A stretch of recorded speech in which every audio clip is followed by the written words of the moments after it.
Olivier, bonjour à tous.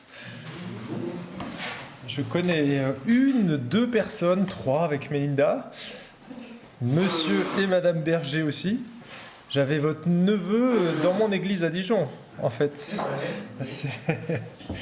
Et puis, je ne sais pas si... On s'est déjà vu quelque part? Il y en a qui peuvent dire si oui ou non? Jamais? Même pas la télé? Non. Alors, eh bien, merci en tout cas de l'honneur que vous me faites pour être parmi vous pendant ce week-end. Il se trouve qu'il y a 2 ans, j'ai écrit un livre, enfin j'ai sorti le livre il y a 2 ans, mais je l'ai commencé bien avant. Ça s'appelle « L'évangélisation durable ». C'est un titre un peu particulier, vous en conviendrez, mais c'est un jeu de mots. J'ai travaillé dans le développement durable pendant une 12aine d'années avec mon épouse. Et bien sûr, des membres de notre église, on avait monté un café associatif dans la ville de Dijon. Et donc, j'ai puisé dans mon expérience et puis dans la Bible quelques principes qui me semblaient essentiels.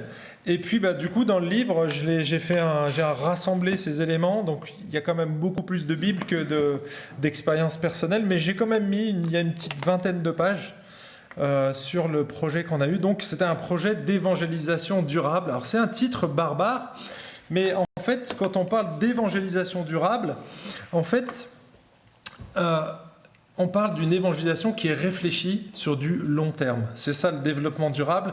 On ne se limite pas à une action ponctuelle qui va toucher juste mes circonstances, mais on réfléchit pour le long terme. Et du coup je me suis dit, mais finalement, si on veut que notre vie d'église continue pendant quelques années, eh bien, il faut réfléchir sur du long terme et pas simplement faire des opérations coup de poing. Je ne sais pas si vous connaissez ce genre d'opérations, ce que moi j'appelle coup de poing.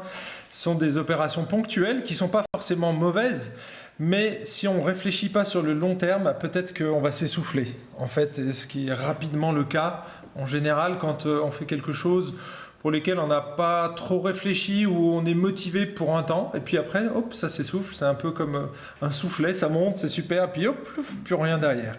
Et donc l'idée, c'est de réfléchir sur du long terme, et puis dans le développement durable, eh bien, on tient compte de plusieurs critères, notamment les critères environnementaux, mais aussi la société dans laquelle on vit, parce qu'on ne peut pas faire abstraction de ça.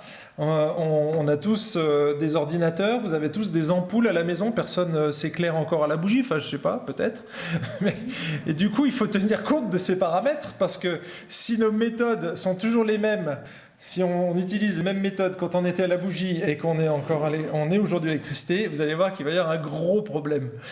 Et on voit aujourd'hui avec le nucléaire et tout le réchauffement climatique, toute l'importance de réfléchir sur une manière durable. Et donc, dans l'évangélisation durable, moi j'ai intégré plusieurs paramètres bibliques qui me semblent essentiels, notamment la souveraineté de Dieu dans le salut. Parce que si Dieu n'est pas souverain sur notre salut, ça veut dire qu'il y a quelque chose qui lui échappe. Et rien n'échappe à Dieu. Rien, même pas le salut des humains. Ça ne dépend pas de nous. Bien sûr, en partie, parce qu'à un moment donné, on aura un choix à faire, on a une responsabilité, mais rien n'échappe à Dieu, et le salut fait partie de ces choses qui ne lui échappent pas. Sinon, il y aurait une chose qui échappe à Dieu dans l'univers, mon salut. Ah, tiens, c'est intéressant.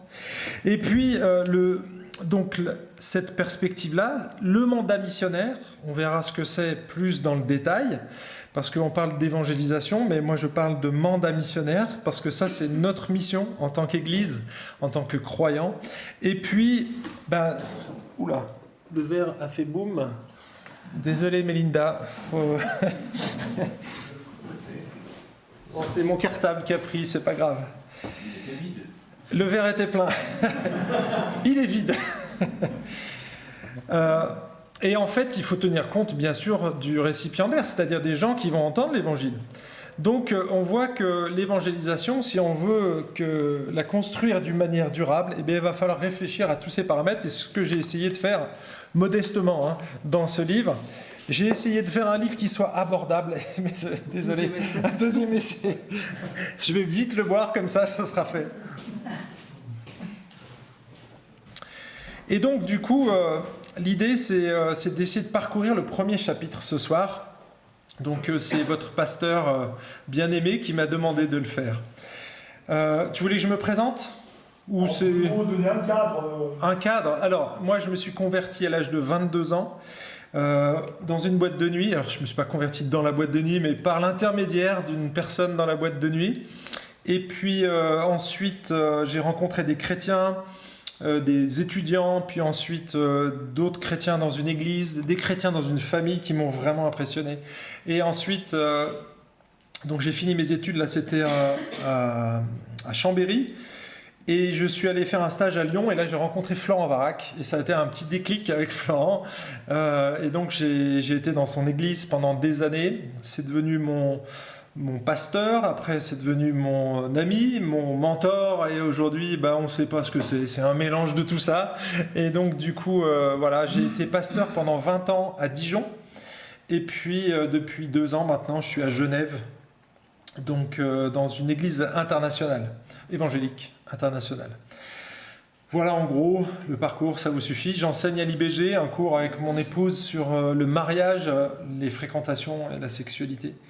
Donc, et puis voilà, donc je suis un passionné pour tout ce qui touche à l'évangélisation. Et puis, de manière annexe, je suis aussi très bricoleur, donc ça c'est mon truc. Donc si j'utilise des illustrations qui touchent à tous ces domaines-là, ça sera normal.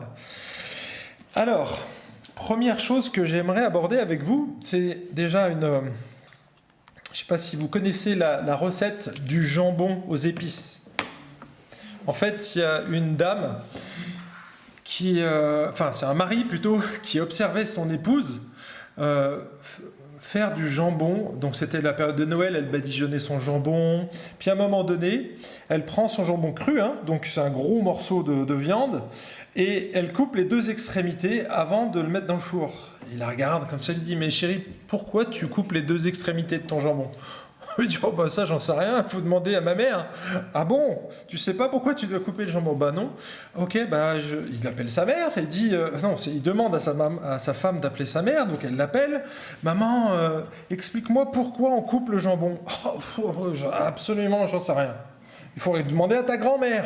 Ah ok, donc là voilà, elle appelle la grand-mère et puis elle lui pose la question. Grand-mère, mais pourquoi on coupe les 2 extrémités du jambon ?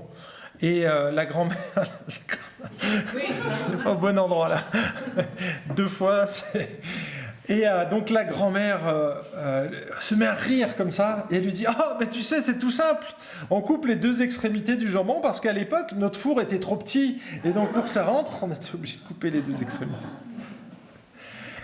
Je ne sais pas quelle est votre vision de l'évangélisation, mais peut-être que vous reproduisez des choses que vous avez toujours fait sans même comprendre pourquoi vous les faites encore. Et ça pourrait arriver dans ce domaine-là. Alors, ce n'est pas que celui-là. Il faudrait prendre le temps, dans tout ce que vous faites, dans les églises, dans les activités, que ce soit dans les groupes de maison, dans les prédications, même le temps de louange, revisiter tout ça et se dire « Ok, pourquoi on est là ? Pourquoi on évangélise ?» D'accord ? Parce que c'est important, c'est fondamental, et c'est ce qu'on va essayer de faire là maintenant, c'est revenir à la source. Alors moi j'aimerais faire un petit exercice avec vous, c'est déjà vous poser à vous la question, qu'est-ce que c'est que l'évangélisation ? Alors pour pas qu'il y ait d'humiliation publique, je préférerais que vous l'écriviez. Là, prenez 2 minutes pour écrire votre définition de l'évangélisation. Moi je vais apporter quelques éléments, et je vous poserai la question à la fin, pour savoir est-ce que ça a évolué, est-ce que vous avez affiné ou est-ce que c'est clair, c'était comme ça dès le départ. D'accord ? Alors prenez 2 minutes, si vous n'avez pas de stylo, Olivier va vous le fournir. Vous notez sur vos téléphones, vos smartphones, c'est facile à faire. Vous faites un petit message WhatsApp. Et donc écrivez, c'est quoi l'évangélisation pour vous ? L'évangélisation, c'est... D'accord ? Je vous laisse quelques secondes pour réfléchir à cette question.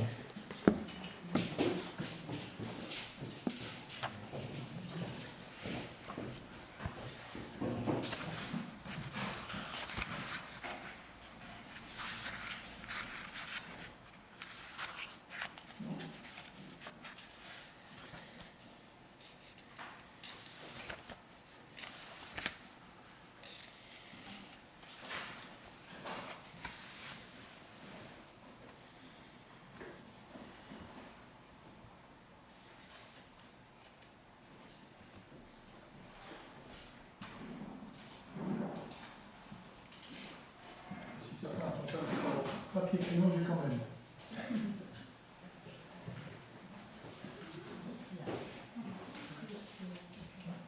Devant Olivier.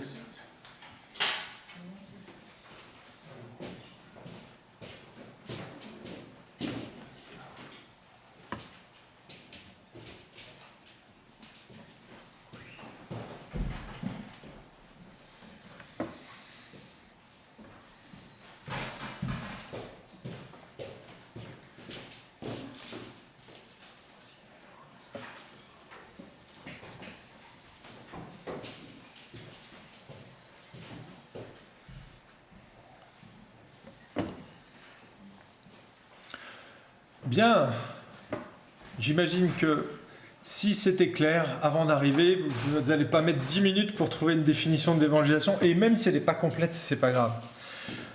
Ne vous inquiétez pas, il n'y a pas de notes, je ne ramasse pas les copies à la fin.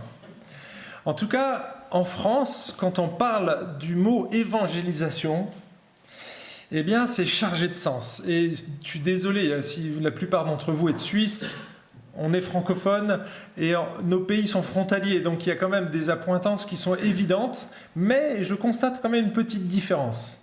Quand je raconte des blagues, les Suisses ne rigolent pas toujours. Donc, si ça fait bide, je le sais. Vous inquiétez pas, ça va pas me vexer. C'est qu'on n'a pas les mêmes références culturelles et on rigole pas forcément de la même manière sur les mêmes choses. On est assez ironiques, nous les Français. Et donc forcément, il y a des choses, des fois, j'ai remarqué que les Suisses étaient un peu mal à l'aise, mais vous inquiétez pas. Je vais éviter de faire des blagues un petit peu trop françaises. En tout cas, ici, j'ai mis une image parce que j'ai travaillé donc dans un café, ce que je vous disais, pendant 12 ans. Et donc, moi, j'étais souvent derrière le bar. On avait créé un bar avec des sièges où les gens pouvaient venir s'asseoir et discuter. Et sur le bar, il y avait toujours un prospectus qui expliquait qui on était. Et donc, on expliquait qu'on était des bénévoles dans ce café et qu'on travaillait pour le bien de la ville, etc. Mais on ne mentionnait pas qu'on était chrétien. Et il se trouve que plusieurs fois, en tout cas au début, des clients regardaient le prospectus et me disaient « Ah, mais vous êtes bénévole et vous faites quoi comme métier ?» Et si je disais « Bien moi, je suis pasteur. » Ah, d'accord. Et la personne buvait son café, elle payait et je la revoyais plus jamais. Et je me suis dit « Waouh, qu'est-ce qui se passe ?» Et moi qui croyais justement créer un pont, finalement, je me prenais un vent. C'était délicat. Et plusieurs fois, la chose est arrivée, jusqu'au moment où je me suis dit, mais il faut que tu fasses quelque chose. Et donc, quand les gens me posaient la question, mais qu'est-ce que tu fais dans la vie? Moi, je parlais de mon épouse, des étudiantes, des personnes retraitées qui travaillaient dans le café avec nous, tous les bénévoles qui étaient là, il y en a une trentaine. Et donc, au bout du 29e, il avait oublié qu'il m'avait posé la question. Et au bout de 5, 6, 10 fois qu'il est revenu boire un café et qu'on n'a absolument pas parlé de mon métier, qu'on a parlé de tout par contre, de foot, on a parlé d'actualité, on a parlé de plein de choses, que je me suis intéressé à lui, que j'avais repéré qu'il n'aimait pas le chocolat, qu'il préférait un petit biscuit, et qu'il était gaucher, alors que du coup je mettais sa cuillère à gauche. À droite, pardon. Parce que quand on est gaucher, on prend la cuillère, la tasse, la anse de la tasse à gauche, et donc la cuillère, il faut la mettre à droite. Et sinon, il est obligé de retourner à chaque fois. Et ces petits détails, petit verre d'eau au lieu d'un grand verre d'eau, vous voyez. Et en fait, au bout de ces 6, 10 fois, quand la question arrivait sur la table, mais au fait, tu m'as jamais dit, tu fais quoi comme métier? Moi, je disais, mais je suis pasteur. Non, toi, t'es pasteur. Ah, mais il faut que tu me racontes. Et vous voyez, c'est la même personne en face de moi. Simplement, il s'est passé quelque chose entre les deux. C'est que j'ai pris le temps d'écouter. J'ai pris le temps d'aimer. J'ai pris le temps de servir l'autre. Et toutes ces étapes-là qui semblent évidentes, au premier abord, comme ça, on se dit « Ah ben oui ». Mais quand j'essayais de les chanter, c'était le bide absolu. Alors parfois, il arrivait qu'un client arrive et il me dit « Ah, j'ai appris que vous étiez pasteur, vous ne pouvez pas me parler de Dieu ». Ça m'est arrivé 2 fois en 12 ans. Ouais, et une fois, c'est un fou. Donc, mais voilà, et là, on est un peu embarrassé parce que quand il y a d'autres clients autour et qu'on est amené à se positionner, c'est délicat. Donc, vous voyez, et donc ce genre de situation, quand vous êtes en France, il y a tout de suite derrière la tête des gens des choses qui sont bien installées. C'est dans l'inconscient collectif. Donc je fais une citation du livre, hein, du coup, que vous trouverez ici. Mince, il faut que j'appuie là. J'appuie sur mon ordinateur, mais ce n'est pas la même télécommande. Oh. Bah dis donc, on ne voit pas les textes, ils sont en blanc. Excuse-moi, il faudrait réimporter en conservant la mise en forme. Parce que du coup, il y a des textes qui sont pas... Mais bon, c'est pas grave. Du coup, je vais vous lire la citation qu'on trouve dans le dictionnaire français. Alors, attendez. Je l'ai perdu là. Désolé. Évangéliser. Si vous prenez le dictionnaire Larousse, évangéliser, c'est prêcher l'évangile à des populations non chrétiennes, convertir au christianisme. Est-ce que vous êtes d'accord avec cette définition? C'est celle du dictionnaire, hein? Je ne la referai pas. Est-ce que vous êtes d'accord avec ça? Qu'est-ce qui vous gêne? La fin. La fin. On est d'accord? Jusqu'au début, prêcher l'évangile à des populations non chrétiennes, c'est pas mal. Convertir au christianisme, ça c'est dans le dictionnaire. Et ça c'est un dictionnaire français. Et vous voyez, quand on voit convertir au christianisme, à quoi on pense? Les croisades, l'Inquisition. Et c'est tout ce qui revient en fait, tout ce que moi j'ai appris à l'école. Et donc du coup, il y a un poids énorme du passé qui est là, de la chrétienté, pardon, c'est un mélange d'anglais et de français, de la chrétienté qui est là et qui n'a pas laissé une trace très sympa pour nous. Et donc quand nous on arrive, et honnêtement pour avoir discuté à maintes reprises avec des gens, quand on leur dit je suis chrétien ou je suis pasteur, eux quand ils entendent le mot pasteur, honnêtement, ils voient pédophile aujourd'hui. C'est ça, hein? C'est parce qu'il y a les médias, il y a beaucoup de choses qui font que le climat dans lequel on est complètement plombé. Moi j'appelle ça un sol pollué. Pollué par l'histoire, pollué par les abus, et il faut les reconnaître, pollué par des milliers de choses qui se sont passées. Vous avez peut-être même vécu des abus dans les églises. Je ne sais pas d'où vous venez, mais dans mon église, il y a eu des gens abusés spirituellement. Et donc ça existe, effectivement. Et donc quand on vient avec un bagage comme ça, et que nous on vient tout gentiment, la fleur au fusil, on vient dire « Oh, Jésus t'aime, viens dans mon église !» Dans quoi? Non mais tu m'as vu? Et donc, il va falloir qu'il y ait des étapes préliminaires, parce que sinon, ça va faire le bide total. Alors, vous avez ici une petite phrase que j'ai glanée dans les réunions de prière, ou dans des réunions avec des chrétiens. J'ai eu un bon contact. Prions pour tous nos contacts. Hein, peut-être que vous l'avez même vous-même fait. Moi, je l'ai dit, ça m'est arrivé. Et puis je me suis dit, mais en fait, quand tu parles de contact, en fait, on dirait que c'est une opération commerciale. Hein, on est en train d'essayer de vendre un produit, alors que l'évangélisation, mes amis, c'est plutôt la satisfaction d'un client. C'est un client satisfait qui va parler de quelque chose qui est bon pour lui. Et non pas un agent commercial qui va essayer d'avoir un nouveau client. Et quand on utilise le mot contact, honnêtement, j'ai un ami qui, lui, travaille dans le commerce, il me dit, nous, quand on utilise le mot contact, eh bien, c'est pour des clients qui vont être des futurs clients qui vont passer dans mon portefeuille client.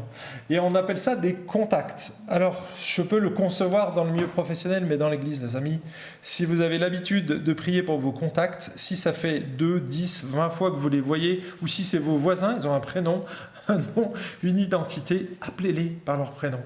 Parce que le jour où ils rentrent dans l'église et qu'ils entendent « Ah, c'est ton contact ?» Ouf, ça fait mal.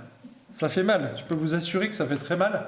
Et parfois, on ne sait pas qui y a autour de nous, qui vient dans une réunion de prière. C'est des fois la personne pour laquelle vous avez prié depuis plusieurs mois. Donc, non, l'évangélisation, ce n'est pas une conquête, c'est un sauvetage. C'est un sauvetage. C'est Jésus qui vient nous sauver, nous arracher de notre milieu, de notre perdition, en fait. Donc, j'avance un petit peu. Ici, on ne voit pas les textes, hein, c'est fou. Ouais, mais c'est partout. Tu es en train de revenir dessus? Ouais. Sur la clé USB, ça doit être bon, je pense, si on part que de la clé. Alors, je disais une invitation, pas une conquête. Mark Dever a dit, ça se voit, non? L'évangélisation n'impose rien à personne, il s'agit simplement de partager la vérité, tout simplement. Nous, les chrétiens, on n'a pas le pouvoir de convertir, mais le devoir d'avertir. D'accord? Donc la définition, vous pouvez la jeter à la poubelle, celle du Larousse, en tout cas en retenir un bout, et puis on va la compléter maintenant. On va la compléter. Ensuite, l'évangélisation, ça arrivera. Si on prend la définition étymologique, le mot évangile, ça signifie bonne nouvelle. Evangelion, c'est bonne nouvelle. D'accord? Donc, quand on dit évangéliser, ça signifie annoncer une bonne nouvelle, proclamer une bonne nouvelle ou communiquer une bonne nouvelle. Ça, c'est ce que vous allez trouver dans le dictionnaire biblique. Donc, communiquer une bonne nouvelle, c'est pas la même chose que proclamer une bonne nouvelle. Est-ce que vous voyez la nuance? Non? Quand on proclame. Ah, voilà, merci. On a retrouvé le texte. En fait, quand on proclame, on va informer la personne qui est en face de nous et on ne se soucie pas du retour. Quand on fait, par exemple, typiquement le dimanche, ou ce que je fais là, pour le moment, il n'y a pas d'interaction entre nous. Donc, on écoute un message et j'envoie une information, mais je ne m'assure pas que vous avez bien compris ce que j'ai dit. Vous voyez? Donc, c'est une information.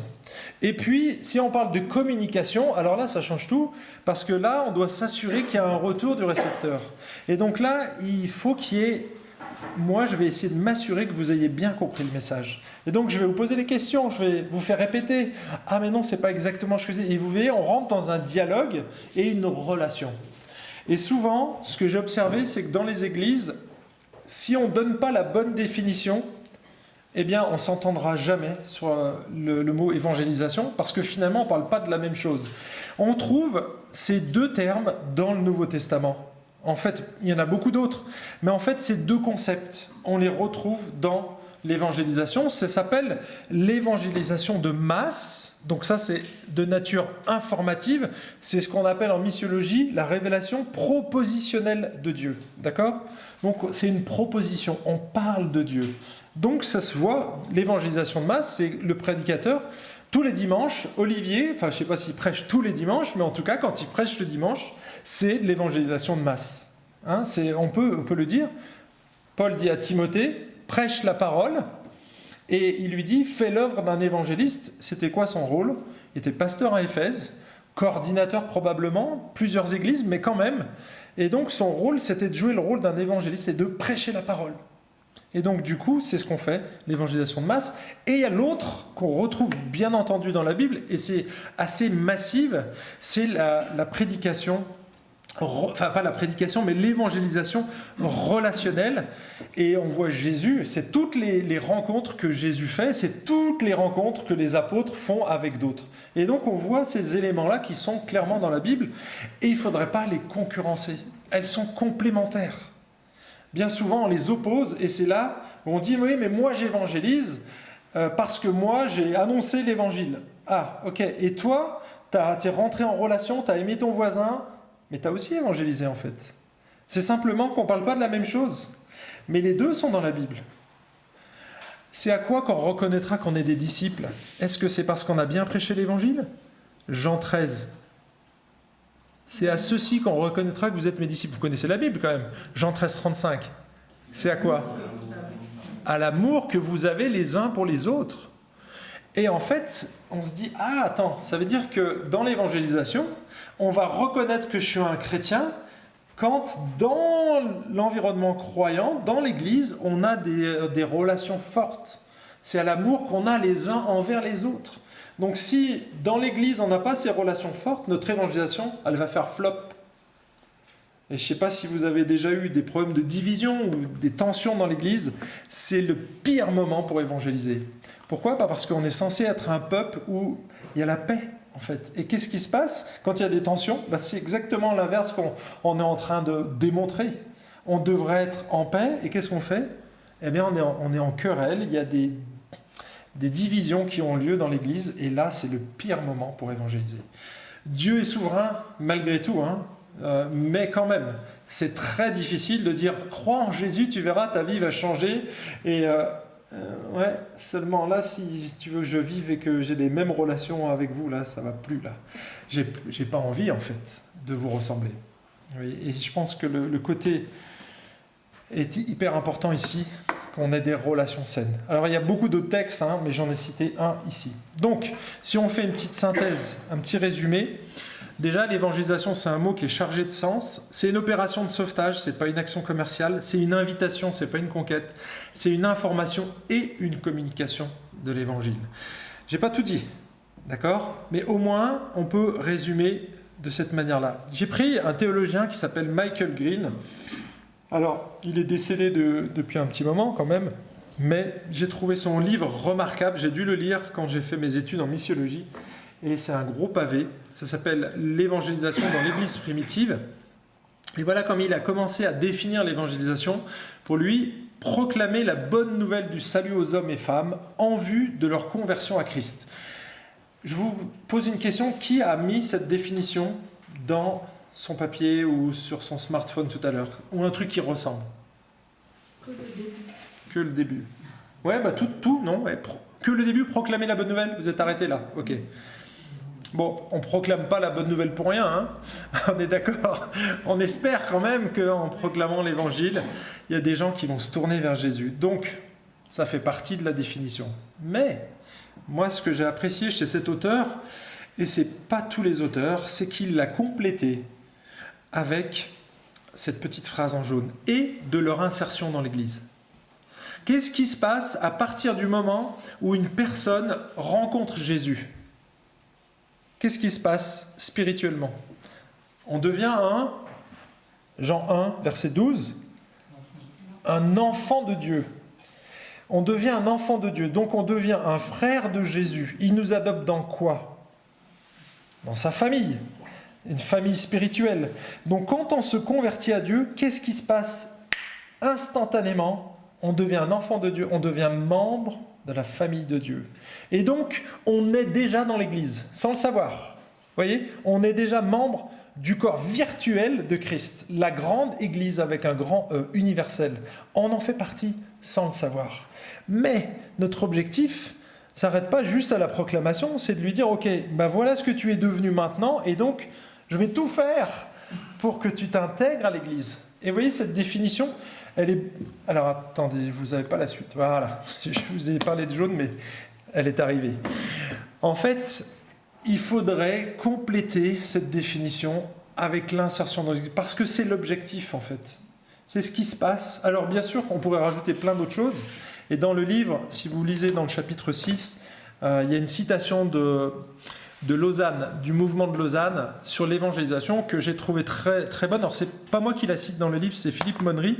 C'est celui qui enseigne l'évangélisation, d'ailleurs, à l'IBG depuis quelques années. Et donc, du coup, il donne à peu près cette définition, elle est un peu plus longue. Mais en tout cas, on voit ici que l'évangélisation, elle est plus large que la simple annonce de la parole, parce que du coup, on voit qu'elle va viser beaucoup plus loin. Alors moi, j'ai mené une petite enquête avant d'écrire le livre sur c'est quoi l'évangélisation. Et donc, j'ai pris toute la terminologie du Nouveau Testament, tous les mots qui sont liés à l'évangile. Allez, donnez-moi des mots que vous connaissez, qui sont dans la Bible, qui se rapprochent de l'évangélisation ou de l'évangile. Allez-y, il y en a une cinquantaine. Témoigner. Témoigner. Ok, témoigner. D'autres? Partager. D'autres mots qui reviennent souvent. Quand il y a le mot évangile dedans, je fais évangile, il y a quoi d'autre derrière? Évangéliste. Évangéliser, hein, le terme. Enseigner, ouais, enseigner, tout à fait. Qu'est-ce que vous voyez d'autre? Communiquer. Prêcher, communiquer, parler, discuter. Il y a beaucoup de mots en fait. Encourager, exhorter, tout à fait. Donc vous voyez, il y a pas mal de mots. Alors moi, je me suis concentré sur les mots qui étaient vraiment liés directement à l'annonce de l'évangile. Et donc, j'ai fait un petit parcours. Donc vous allez regarder, je vais vous inviter à essayer de deviner avec moi. Donc là, j'ai pris les 6 mots principaux qui sont vraiment liés à l'annonce de l'évangile. Il y a le mot évangéliste. Alors, à votre avis, combien de fois on trouve le terme évangéliste? Alors, bien sûr, il ne faut pas avoir lu le livre, hein, sinon c'est... Combien de fois on trouve le mot évangéliste dans le Nouveau Testament, à votre avis? Si vous avez lu la Bible, bien sûr, sinon c'est un peu une réponse au hasard, mais... Peu. Ça, c'est de la réponse. Peu, effectivement, mais peu combien? 5. Qui dit mieux? Plus, moins? Moins? 3. Ah, il y a des bons là. C'est effectivement 3. 3.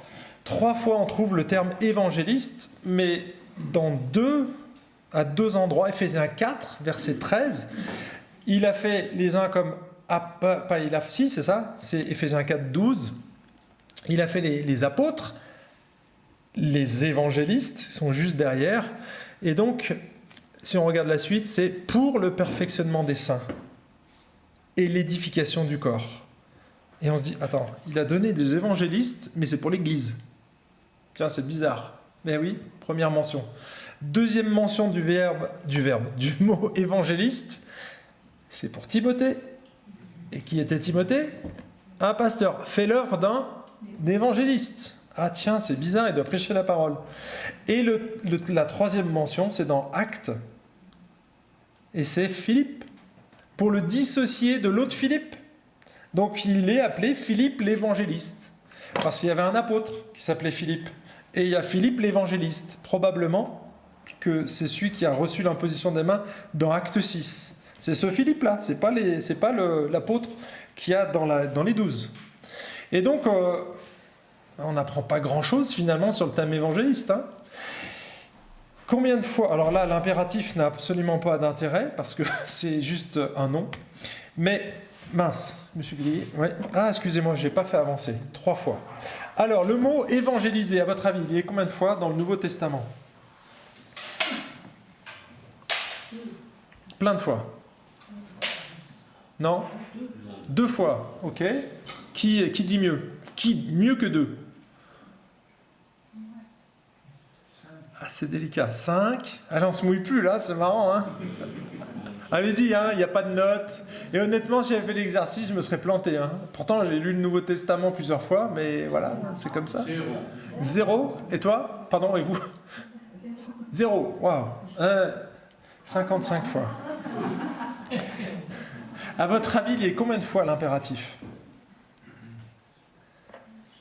Est-ce qu'on trouve le mot à l'impératif dans le Nouveau Testament? Le mot évangéliser, hein? Sur 55 mentions, aucune fois l'impératif. Aucune fois. Le mot prêcher. Prêche la parole, c'est déjà un impératif. Vous en avez déjà au moins un. Alors, combien de fois, du coup? Il faut accélérer, là, hein, parce que sinon... une centaine? Alors, je vous aide. 61 fois. Et combien de fois l'impératif?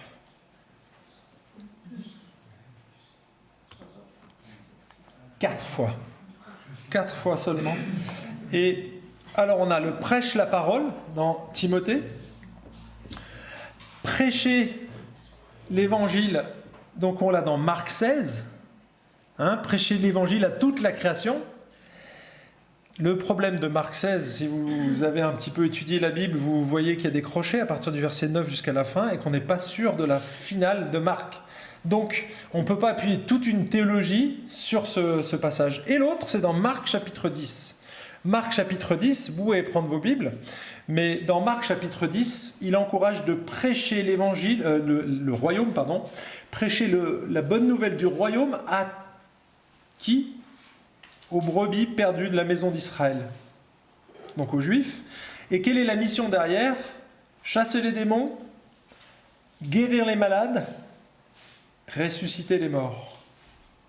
Et le prêcher, il y est 2 fois dans ce texte. À votre avis, est-ce que ça fait toujours partie de notre mission? Ces 2 textes.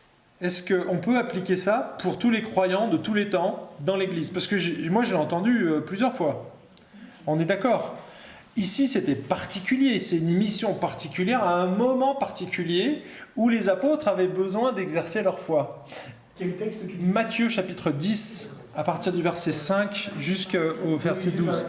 On a entendu Marc. Ah pardon, Il y a Marc. une distorsion temporelle.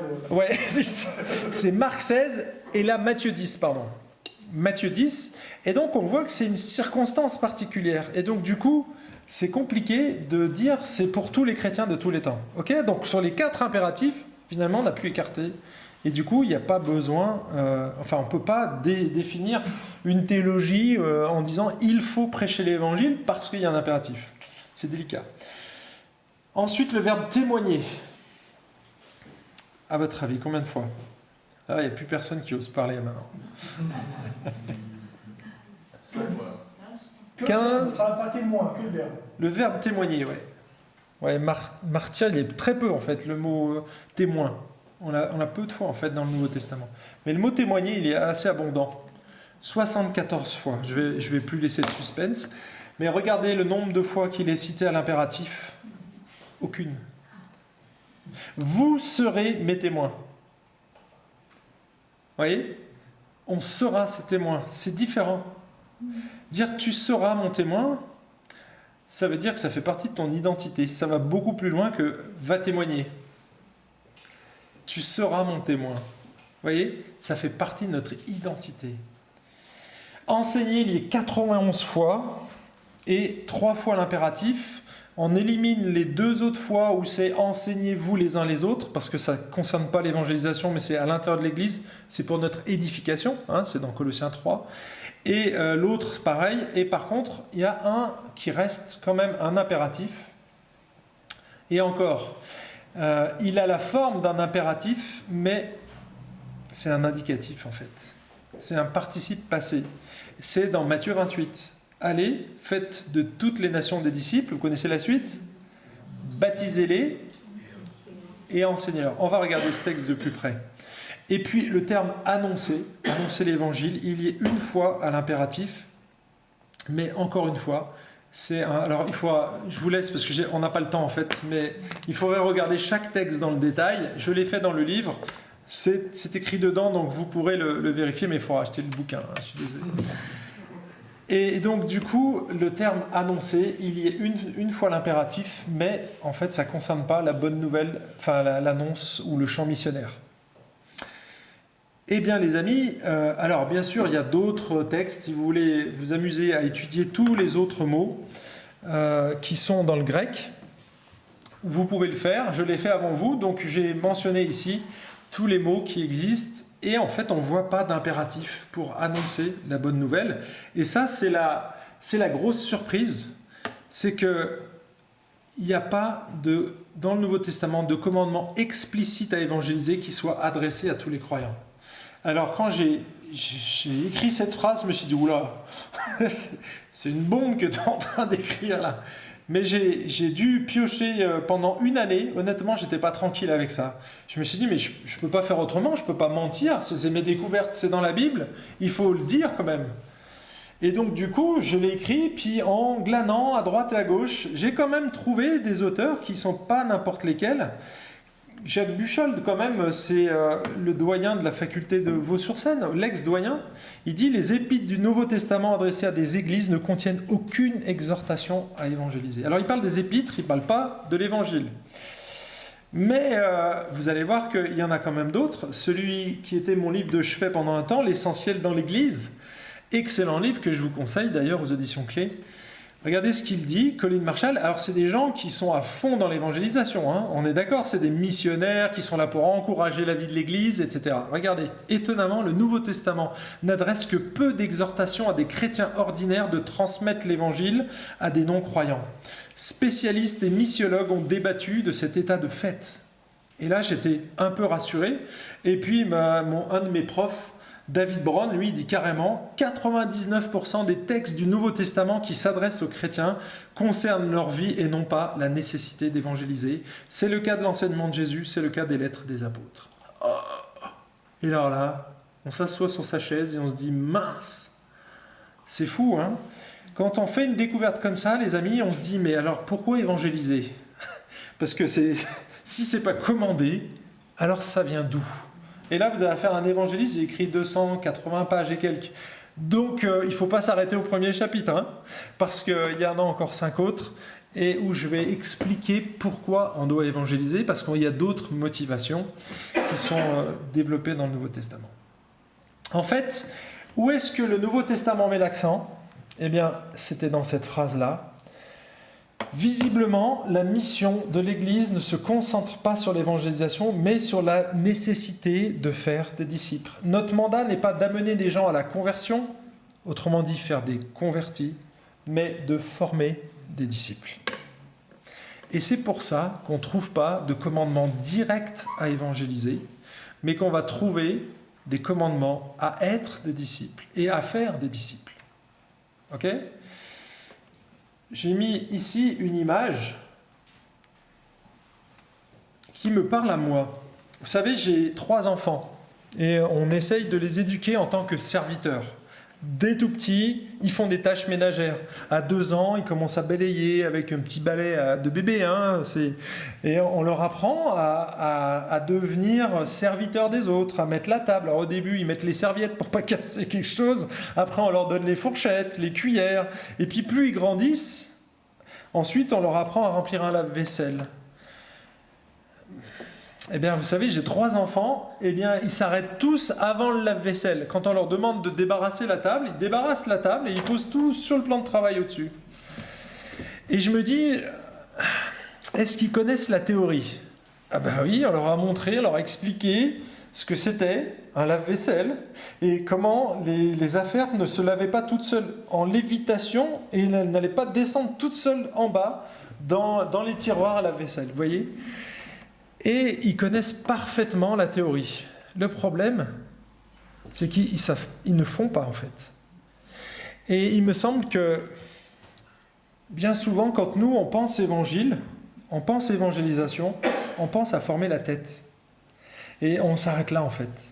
Du coup, on forme pas l'entièreté de l'être, on forme pas le cœur, parce que le cœur va alimenter notre intellect, mais aussi nos actions. Et du coup, on ne fait que la moitié du travail. Pourquoi je vous dis ça? Tout simplement parce que quand on lit le texte, vous allez voir, ça va vous sauter aux yeux. Généralement, on lit ce texte comme ça. « Allez, faites de toutes les nations des disciples baptisés au nom du Père, du Fils et du Saint-Esprit, et enseignez-leur tout ce que je vous ai prescrit, et voici, je suis avec vous tous les jours jusqu'à la fin du monde. » Est-ce que vous êtes d'accord avec ce texte? Lisez bien. Lisez bien. C'est dans la Bible? Ça vous semble cachère ou pas?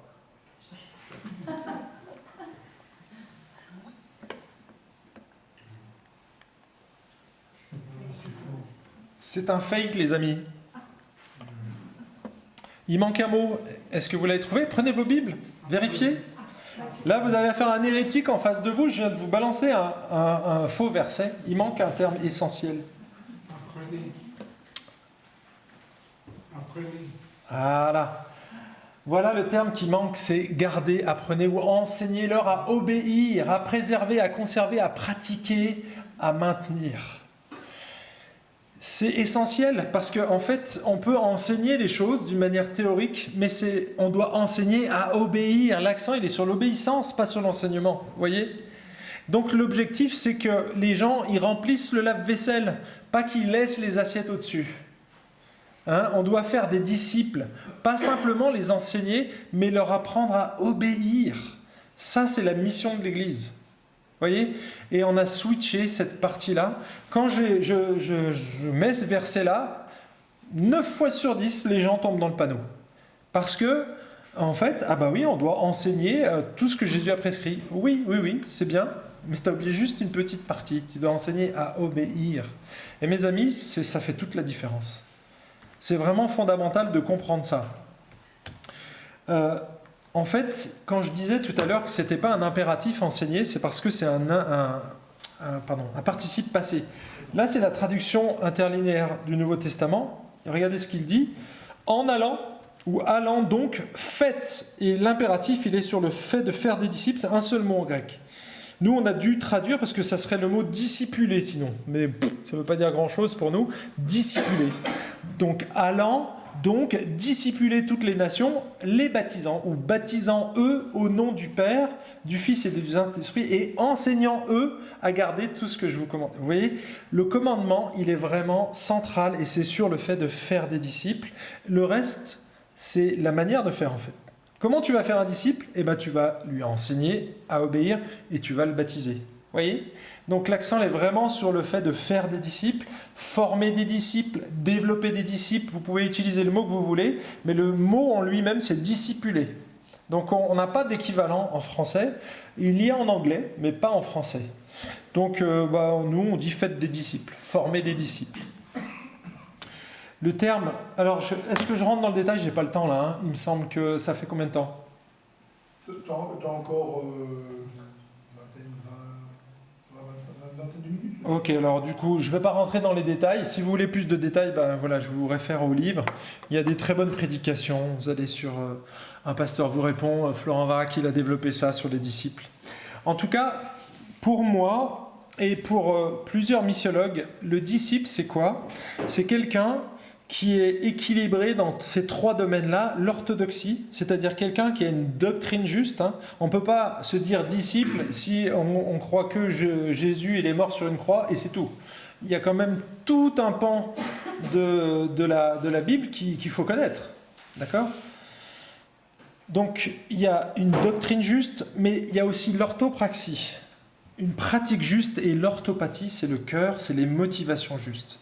S'il y a un de ces trois domaines qui n'est pas présent, alors on n'est pas un disciple. Je vous prends un exemple. Quelqu'un qui serait orthodoxe dans sa théologie, une bonne doctrine et une bonne pratique, mais dont le cœur serait mauvais. Ce serait qui dans le Nouveau Testament? C'est flagrant. Les hypocrites, et c'est les pharisiens. Donc eux, ils ont les deux premiers, mais ils n'ont pas le dernier. On va enlever l'orthodoxie. Par contre, quelqu'un qui a vraiment un bon cœur et qui fait plein de bonnes choses, mais qui n'a pas de théologie. Vous en connaissez? Ben oui. Moi, je connais plein d'amis réformés comme ça. Dieu, on s'en fiche finalement. Nous, on fait du bien, tu vois. Puis on est là pour aimer les gens. Vous voyez, on fait des bonnes œuvres en fait. Il y a plein d'athées comme ça. Il n'y a pas de théologie. Ou c'est des libéraux. Hein, donc la Bible, on la met bien loin.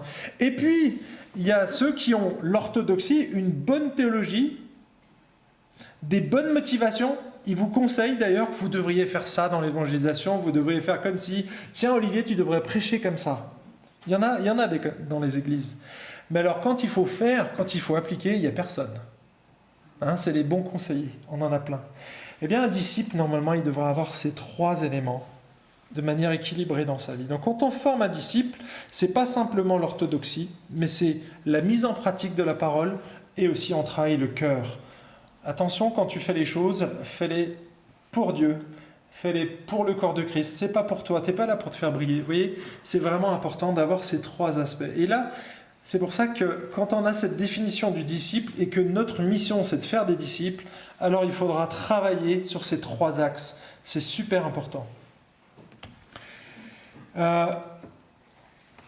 Attendez, je regarde.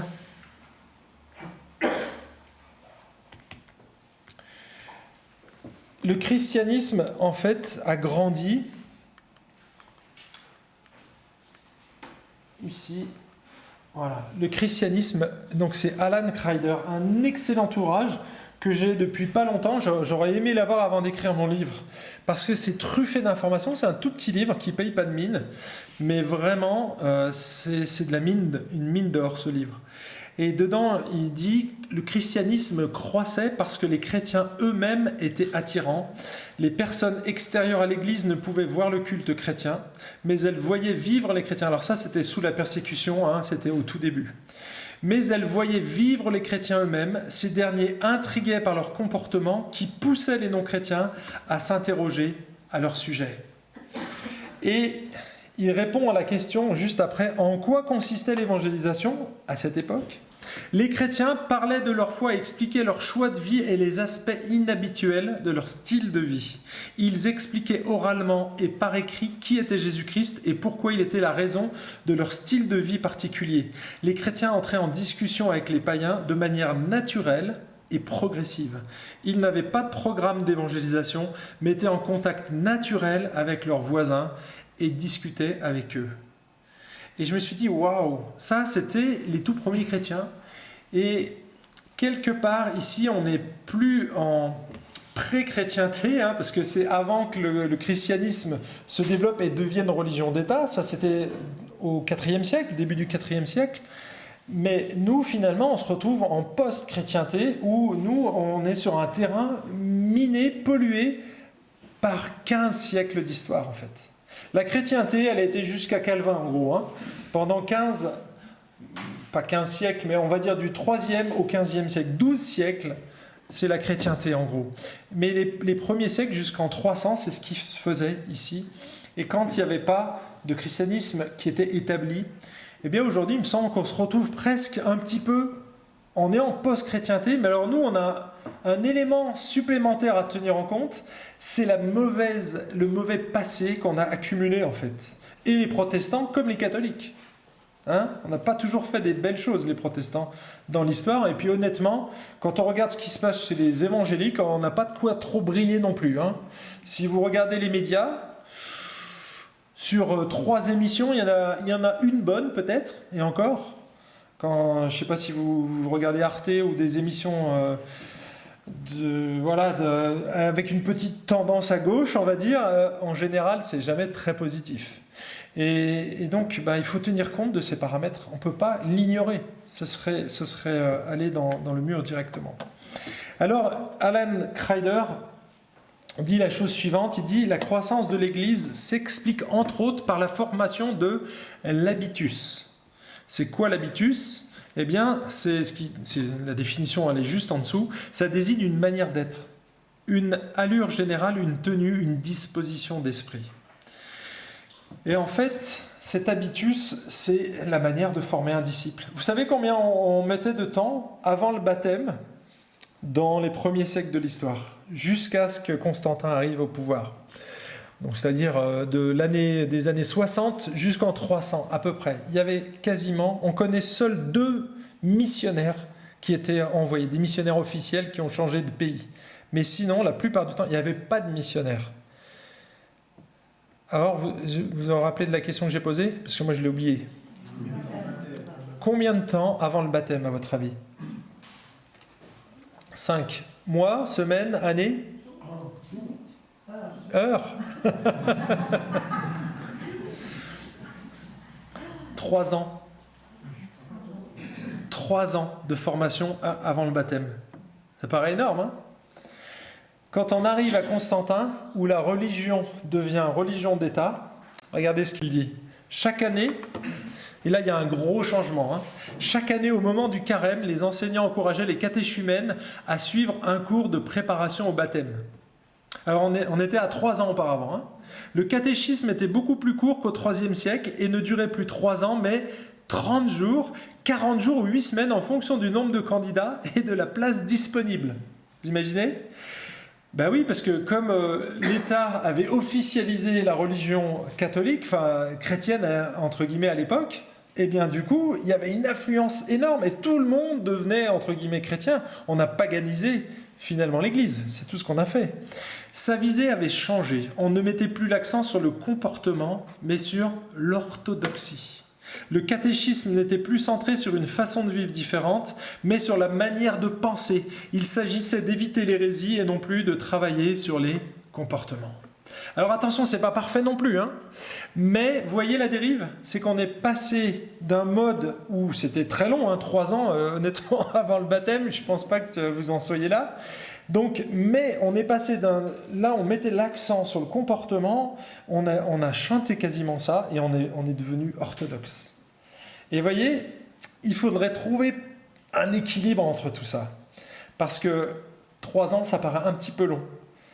Mais quand il n'y a plus que l'orthodoxie et qu'on ne regarde plus l'aspect concret de la vie, ok, comment tu vas mettre en pratique ? Comment tu vas te comporter avec tes collègues de travail ? Comment tu vas faire quand tu es à l'école ? Vous voyez, toutes ces questions qui sont relatives à la vie chrétienne, il faut les aborder. Et ça fait partie de la formation d'un disciple. Donc, si je conclue ici cette première partie, l'évangélisation, elle est implicite et clairement comprise dans le mandat missionnaire, mais ce n'est pas la finalité. Ça veut dire que l'Église, elle ne doit pas se contenter de prêcher l'Évangile et d'amener les gens à la conversion, mais faire en sorte qu'ils obéissent à tout ce que Jésus a prescrit, en intégrant une communauté de disciples et en poursuivant à leur tour le mandat de faire des disciples. Ça, c'est clairement énuméré dans le Nouveau Testament. Du coup, si je devais faire une phrase clé, l'évangélisation, c'est pas une finalité, c'est juste une étape. D'accord ? C'est une étape parce que l'objectif final, c'est de faire des disciples. Allez, je vais vous faire rêver un petit peu, parce que là, j'ai terminé la première partie. Mais pour moi, c'est très important, vous allez comprendre pourquoi. Imaginez, et donc ça, c'est une hypothèse, hein, un chrétien très doué. Il y en a peut-être parmi vous qui sont des évangélistes. J'en ai eu un qui était dans mon église, mais un évangéliste hors pair. Et alors lui, tous les jours, on avait un groupe WhatsApp, tous les jours, il rencontrait une personne à qui il avait annoncé l'évangile. Incroyable. Au bout de 6 mois, j'avais 250 personnes pour qui je pouvais prier. C'est rarissime, on est d'accord, mais ça arrive. Imaginez que vous soyez un chrétien doué. À chaque fois que vous rencontrez une personne, elle se convertit. Et donc, imaginez, hein, c'est toujours hypothétique, que chaque jour, vous annoncez l'évangile à une personne et elle se convertit. En 33 ans, vous aurez amené combien de convertis ? Donc la première année, hein, si vous en faites un par jour, c'est 365. La deuxième année, c'est le double. 730. Mais on a fait des disciples qui, eux, à leur tour, non, aussi. Non, là, tu es tout seul. Donc tu es un très doué, on va dire. Hein, on est d'accord ? Oui, on va y venir dans ce cas. Mais on est d'accord, à la 33e année, on est à 12 000. Ok ? Donc, vous voyez, au bout de 3 ans, on est déjà à 1000. Hein.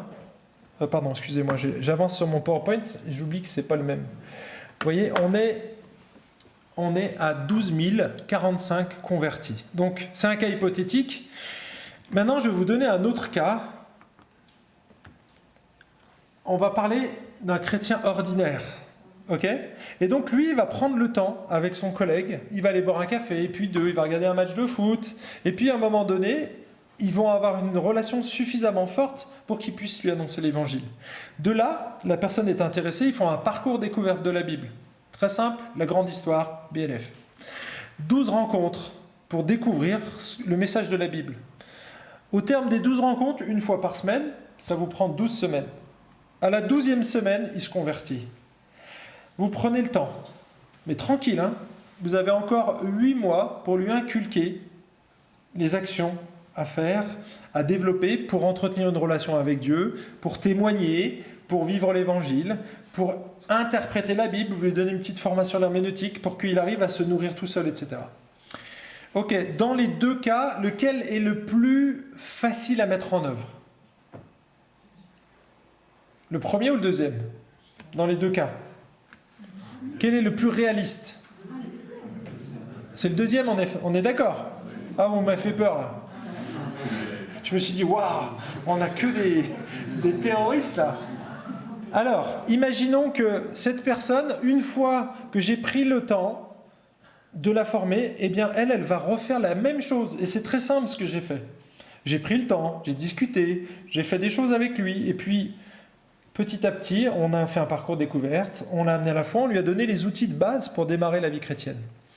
Ça vous semble réaliste ? Ok, donc moi je le fais et la personne, du coup, elle va refaire la même chose. Elle va prendre une année avec une seule personne. Donc imaginons, c'est hypothétique, mais la première année, on est 2. Première année. La deuxième année, eh ben moi je continue à en faire un et l'autre en fait un. On est 4. La troisième année, on continue, moi j'en fais un et les 2 autres en font 2 autres. Ok ? On est 8. Bien. En 33 ans, à votre avis, on sera combien ? Parce que c'est très lent par rapport à l'autre. 100 000. Ah, qui dit mieux ? C'est hyper important ce que je vous dis là. À votre avis, il y aura combien au bout de 33 ans ?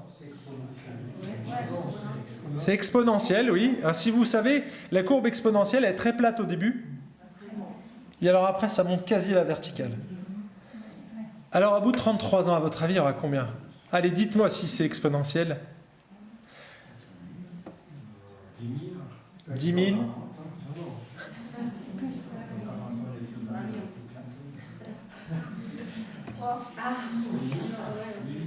Plus de 8 milliards 500 millions de personnes. 8 milliards 580 millions de personnes en 33 ans. Vous avez simplement pris le temps de faire un disciple. Vous n'avez pas besoin d'être doué. Vous avez pris le temps de faire un disciple. 1 année pour faire un disciple. C'est irréaliste, j'en conviens. Mais 3 ans, ça serait mieux. Bah, si c'est 3 ans, c'est pas grave. On multiplie par 3. Mais vous imaginez qu'on peut atteindre toute la Terre, juste là. Et là, on est déjà une quarantaine, là, je ne sais pas combien on est. Mais vous voyez, on a déjà gagné les 15 premières années. Hein. Avec cette loi-là, on a déjà gagné les 15 premières années. Parce que c'est les premières années les plus difficiles. Mais si chacun d'entre nous prenons juste un disciple par an, c'est juste une vision que je suis en train de vous communiquer là. Au lieu de vouloir à tout prix gagner le monde, c'est super, hein, moi je ne dis pas qu'il ne faut pas le faire, mais simplement regardez cette vision-là. Tu prends une personne, tu t'investis dans cette personne, et bien si elle arrive à comprendre, à capter la chose, allez, on va dire 3 ans. 3 ans. Vous investissez dans une personne pendant 3 ans, et regardez le fruit que ça porte. Alors du coup, comme ça va mettre 3 ans, moi je dis, faites 3 personnes. Hein. Et du coup, on rattrape, et en 33 ans, on atteint l'objectif. Bon, si vous ne me croyez pas, ça, c'est le tableur qui vous permet de calculer la formule. Et donc, je termine ici. J'aimerais juste qu'on ait un petit temps de questions-réponses, si vous le voulez. Hein. Sinon, moi, je peux broder, il n'y a pas de souci. Mais est-ce que vous avez des questions en rapport avec l'évangélisation, avec ce qui a été dit, ou peut-être des questions brûlantes? Et si vous n'avez pas de questions, alors reprenez votre définition et dites-moi si elle a changé. Ça serait intéressant. Ou alors si ça confirme ce que vous aviez déjà écrit. Quel est le problème du fait qu'entre la théorie et la pratique, ça ne fonctionne pas? Et est-ce que dans ton église, tu as eu l'occasion de pouvoir pratiquer ça et que l'église a triplé en 3 ans? Oui, alors justement, ici... À la fin de ce chapitre, je dis, c'est bien, je vous ai fait rêver, parce qu'il faut rêver. Et pourquoi ça ne se passe pas comme ça? Et donc j'ai mis 7 freins à l'évangélisation sur lesquels nous, on peut intervenir. Parce qu'il y a des freins historiques, il y a des freins qui sont sociologiques, que nous, on ne peut pas maîtriser. Donc on peut toujours regarder en pleurant, mais ça ne changera rien. Ou peut-être dire, ah, si c'était comme ça... Par contre, il y a 7 facteurs, 7 domaines dans lesquels nous, on peut agir. Mais bien souvent, je pense que les 7 facteurs, c'est ça le nœud du problème. C'est pas le reste du monde. On sait très bien que le cœur de l'homme, hein, c'est Jésus dans la parabole du semeur. Quand il dit que sur les 4 terrains, vous avez remarqué, sur les 4, il n'y en a qu'un seul qui porte du fruit. Ce qui veut dire que quand on va annoncer l'évangile, on va avoir... C'est pas du fruit, moi j'appelle ça des feuilles. On voit tout de suite la personne, tout feu, tout flamme, et puis au bout d'un an, plouf. Florent Varac, il dit, dans le livre, là il écrit ça, dans la première année de son ministère, il a amené 20 personnes à la fois. Vous savez combien il en restait au bout d'un an? 1, c'était moi. c'est cool. Mais honnêtement... Et en fait, c'est parce qu'il n'avait pas tout capté. Lui, il faisait un petit peu... Alors, je peux avancer là si vous voulez, hein, mais Billy Graham. Vous savez, Billy Graham est venu en 86. Moi, je connais des gens qui sont convertis, donc qui sont chrétiens aujourd'hui. Statistiquement, vous savez combien il y avait de chrétiens qui étaient hors église? De tous ceux qui se sont levés, qui sont allés dans la fosse, qui ont signé un petit papier, hein, qui ont répondu à l'appel de Monsieur Graham. À votre avis, au bout de 2 ans, combien de gens n'étaient plus dans les églises? Sur tous ceux qui sont levés et qui ont été accompagnés. Hein. 95%. 95, pardon. Il n'y avait que 5% qui restaient. C'est énorme. C'est énorme. En fait, prendre une décision pour Jésus, honnêtement, c'est facile. Il suffit de mettre un bon prédicateur, avec un peu persuasif. Ben, vous allez avoir des gens qui vont lever la main, hein. Mais on n'a pas fait un disciple. Vous voyez, on a... Aujourd'hui, avec du recul, on appelle ça le décisionnalisme. C'est toute une manière d'annoncer l'évangile où finalement, on allait chercher les réponses des gens. Et puis, bah, ça fait flop, quoi. Dans le temps, ça ne fonctionne pas. Donc oui, dans les 7 raisons, j'en mentionne... la première, à mon avis, c'est déjà nous, c'est notre égoïsme, tout simplement, ou notre péché. Hein. Parce que bien souvent, on ne parle pas de Jésus, parce qu'on n'a pas envie de perdre nos amitiés, ou alors la peur, hein, ça fait partie aussi des choses pour lesquelles... Ou un autre facteur qui me semble important, c'est le fait qu'on n'a plus d'amitié, et donc les statistiques, elles sont effroyables, mais on a, au bout de 5 ans, un chrétien qui se convertit, dans les 2 premières années, il a perdu la moitié de ses amis. Au bout de 5 ans, il n'a plus d'amis. Non chrétiens. Plus aucun. Et bien souvent, on n'a que des amis chrétiens. Et j'ai fait honnêtement le constat dans mon église. Les anciens, les plus anciens, j'aurais dit, mais est-ce que vous avez des amis non chrétiens? On n'a que des frères et sœurs. Donc c'est bien d'avoir des frères et sœurs déjà, mais c'est pas suffisant, quoi. Et c'est là le problème, c'est que bien souvent on s'isole et on oublie que notre mission c'est aussi d'être dans le monde et donc d'avoir des amitiés. Et bien souvent le problème c'est l'Église. Pourquoi? Parce que en fait on a mis plein de programmes à l'Église. Ah c'est génial, une Église avec plein de programmes. Seulement il y a des trous à boucher dans ta semaine et c'est l'Église qui les bouche. T'as plus de temps pour les non-chrétiens. Ça c'est un des problèmes pour moi, majeur. Les loisirs, bien sûr, les loisirs ça fait partie des éléments qui nous bloquent dans le développement des amitiés, mais en même temps, c'est un pont, vous voyez. Donc, parce que les loisirs, c'est aussi le lieu où on peut rencontrer des gens et parler de l'évangile. Donc, il ne faut pas tout jeter, mais les loisirs, bien sûr, les multimédias, les réseaux sociaux qui nous bouffent notre temps et en même temps qui sont une belle opportunité. Vous voyez, c'est jamais blanc ou noir. C'est à nous vraiment d'être équilibrés dans ces domaines-là et de regarder. Donc, je suis d'accord avec toi, hein. C'est pas miraculeux. Je voulais juste vous faire rêver, mais vous dire c'est possible. C'est possible, mais vous voyez, il faut, au lieu de tout focaliser sur une personne, eh bien, c'est investissons-nous dans les vies des gens. Et à terme, ça sera plus. Alors, il n'y aura pas forcément 8 milliards de personnes qui vont se convertir, mais potentiellement, c'est faisable. Vous savez que ce chiffre-là, j'ai lu un livre qui s'appelle c'est 3M, Multiplication de disciples, M2D, ça s'appelle. Dedans, ils disent qu'en 10 ans, alors ça se passe en Chine, hein, mais en 10 ans, vous savez combien ils ont fait de baptêmes? 150 000. Ils ont baptisé 150 000 personnes et... Non, qu'est-ce que je vous dis? 1,7 million. 159 000, c'est le nombre d'églises qu'ils ont implantées. Et du coup, en regardant le livre, j'ai regardé, c'est quoi les 2 éléments qui revenaient le plus souvent? Eh bien, c'était, dès qu'on avait une information, on la transmettait à quelqu'un d'autre. Et donc, l'objectif de viser, c'était de toujours transmettre ce qu'on savait. Et on n'a pas besoin d'être un théologien, hein. Donc on a compris l'évangile, on partage juste l'évangile, ce qu'on connaît. Et donc, quand on avait des informations, on les partage. Et c'était leur objectif, et ils l'ont fait, naturellement. Alors, c'est en Chine, mais c'est des baptistes du Sud, hein, donc c'est pas des chiffres alambiqués comme ça, c'est très sérieux. Et donc, ils ont été plus rapides que ce que je vous ai montré là. Hein. Ah mince, j'ai appuyé sur la télécommande. Ah, ça c'est la suite, c'est pour demain. C'est le teaser. Oui, il y a plein d'images. Donc merci Maurice pour la question. Est-ce que j'ai répondu en partie ou pas? Oui, en partie. On pourra discuter après. Est-ce qu'il y a d'autres questions éventuelles? Ou des remarques? Ou des choses? Vous pouvez ne pas être d'accord, hein, c'est pas un problème. Hein. On a le droit. Oui, moi j'ai l'idée, souvent, enfin, ce que j'ai appris, une conception qui m'habite, c'est qu'une personne rencontre un chrétien, découvre peut-être quelque chose chez ce chrétien qui lui donne envie.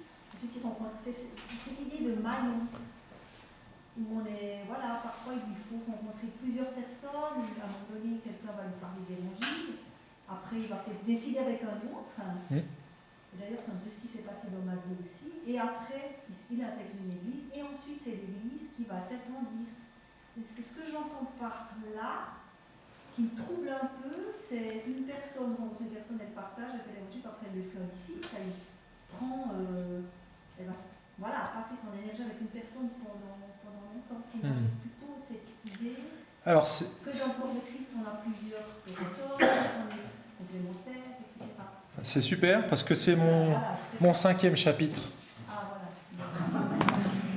En fait, là, c'est juste un cas hypothétique que j'ai développé exprès et montrer que justement, le fait qu'il y a l'Église, c'est beaucoup plus puissant. On va le voir demain justement sur ce travail d'équipe et dimanche. Donc là, je mets l'accent là-dessus en fait. C'est que parfois, on se sent démuni. Tout le monde ne sait pas parler ici de l'Évangile. Hein. Par contre, vous savez accueillir. Vous savez faire du suivi. Il y a des gens qui ont, comme moi, une facilité à rentrer et à avoir plein d'amis. Puis, moi, je vois que je pêche un peu, c'est dans le suivi. Parce que comme j'ai des amis, je n'ai pas besoin de les garder, entre guillemets, j'en aurai d'autres. Vous voyez ? Mais quelqu'un qui a des difficultés à communiquer, etc., lui va être fidèle dans l'amitié. Et donc, ça sera un excellent, ce que moi j'ai appelé un moissonneur. Donc il y a des laboureurs, il y a des semeurs, il y a des moissonneurs et il y a des arroseurs. On verra ça demain. Alors ça c'est un petit teaser, mais merci de l'avoir dit. Mais c'est tout à fait ça. On est un maillon. C'est le titre du 5e chapitre. Nous sommes qu'un maillon dans la chaîne du salut. On est un maillon. Et en fait, la plupart du temps, c'est pas grâce à nous. Hein. C'est le titre du message dimanche. Enfin, le titre. Pas exactement le titre, mais c'est ce que je vais parler dimanche. Voilà. Je vais bien dormir.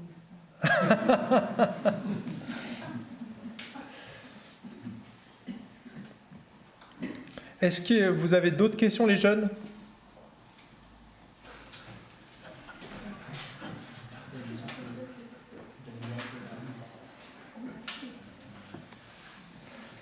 Et les moins jeunes, alors ?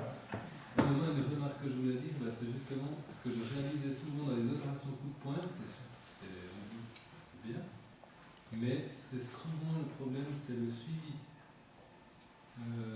Il y a des gens qui ont vécu des choses terribles dans leur vie, qui ont besoin d'être pensés, d'être guéris, d'être accompagnés. Et puis, des fois, ils se retrouvent plus au fond du trou qu'au départ. On les a sortis, mais ça a révélé des choses.